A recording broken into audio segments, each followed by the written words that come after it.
I grew up a game addict, never had discipline for anything. No one in my life to teach me that either. So I just binged whatever I wanted to binge, a long journey of finding discipline.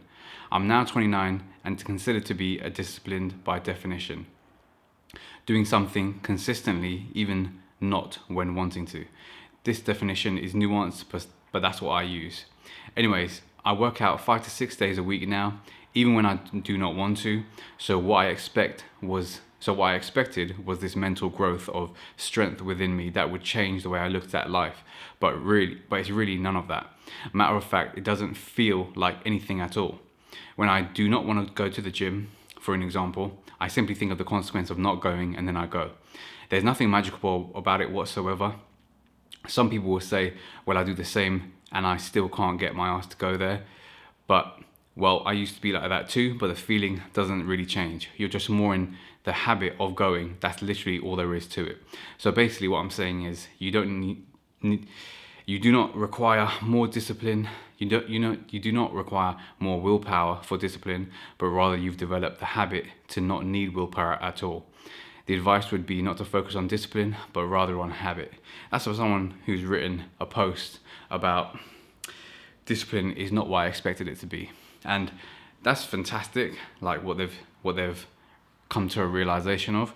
I wanted to expand on it, which is basically you've said all the right things there, but also the final element of that is that you change who you are on a fundamental level. Your identity shifts, and so you just do the things that your new identity has adopted. For example, you mentioned working out. Yes, in the beginning you used a lot of willpower, a lot of discipline. You maybe not wanted to go and you still did it anyway. That's fantastic. You built that habit, which is fantastic. But now it's come to a point where, let's just say you've done it for a month or 2 months and you've done it every single day for that amount of time, for example. They should come to a point where you've just like had an identity shift and been like, this is just who I am now.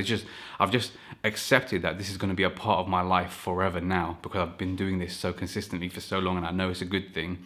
That when you get to like 9 o'clock at night, which it is for me, like literally is that for me right now, and you haven't worked out that day, you just need to go into the garage, go into the gym, go wherever your gym is, go outside, etc., and just do your workout, which is what I've just banged out and done as well. So there's that simple little shift to say, all right, I've used willpower, then discipline, then it's created a habit, but now this is just who I am, and I just do these things because that is part of my identity at this point. I am a weightlifter, I am an athlete, I am a professional, insert whatever you want to get better at here. So this could be for fitness. So let's just say I eat right and I exercise every single day and I get a good sleep and I drink enough water. These 4 things, boom. Over a month, over 2 months, over 6 months, over a year, can you imagine the physique you're going to build? How like aesthetic you're going to look. It's going to look fantastic, right? The same thing with business. You do the phone calls, you make the calls, for example. Let's say this is like prospecting for business. So you initially start, you don't want to, you're reluctant, you're shit on the phone, you just bang out the calls or use willpower. Then you get to a point where you're like, even if you don't want to do it, you're just doing your discipline to do it, right? You're using discipline, you're going to make these phone calls, whatever happens, you're going to bang them out and then you're going to force them to happen. Then it just gets to a point where you're like, all right, look, this is my job now, almost like I've given myself this job where I bang out 20 calls every single day, 200 calls every single day. It doesn't really matter how many calls it is, just you're going to force those calls to happen. And then it comes to a point where you're like, this is just who I am now. I literally just go into work, make these calls, do what I need to do for the day, and then I go home, play with my kids, do X, Y, and Z, right? Same thing with relationships. For example, let's just say you're a young single man.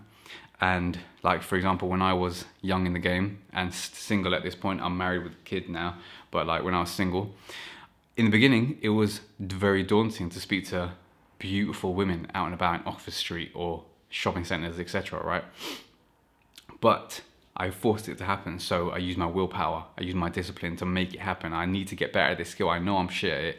Let me go ahead and get better at it. So I did that.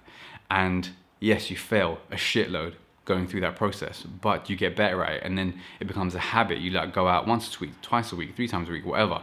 You have that like consistency there. You're building that consistency through that habit.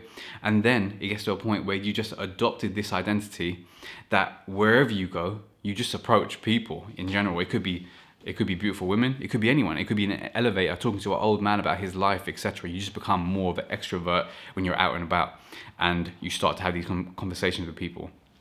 And then, yes, of course, if a pretty girl were to come your way, you would just talk to her, because that's just like who you are at this point. It's just like part of your identity. That's where you want to get to. And it also just strikes a chord with that four stages of learning, where the first is like conscious incompetence, so you know you suck at something. Unconscious incompetence, so you don't know that you suck at something. Then it's conscious incompetence, so you know you suck at it now. Then it becomes conscious incompetence, so you're getting better at it, but you know you need to work on it now. And then you're conscious competence, which is unconscious competence, which means you don't even have to think about it anymore. You just are this person that does these things, right? It might be better for like Googling what I just said, 4 stages of learning, conscious competence, to get it like completely correct there. I'll Google it while I talk to you right now anyway. But that is the 4 stages, and that is like how you get to that point, that point of conscious incompetence, where unconscious competence, where you just like putting zero effort into doing the thing you know you need to do, and you just get to that point. Let me just Google that right now. 4 stages of learning. Yeah, here we go. So I'm going to pull this image up here. Hopefully you can see that. Let me zoom in. There. Pause the screen right there and just have a quick read. So you've got unconscious incompetence, where you don't even know what's going on. Conscious incompetence, now you know you're wrong, but you're still doing it anyway. Conscious competence, where you're like still actively using your brain to like, you're thinking of something you heard in a video and then you're applying it in real life. And then unconscious competence, where you just embodied all this information and this is just who you are at this point.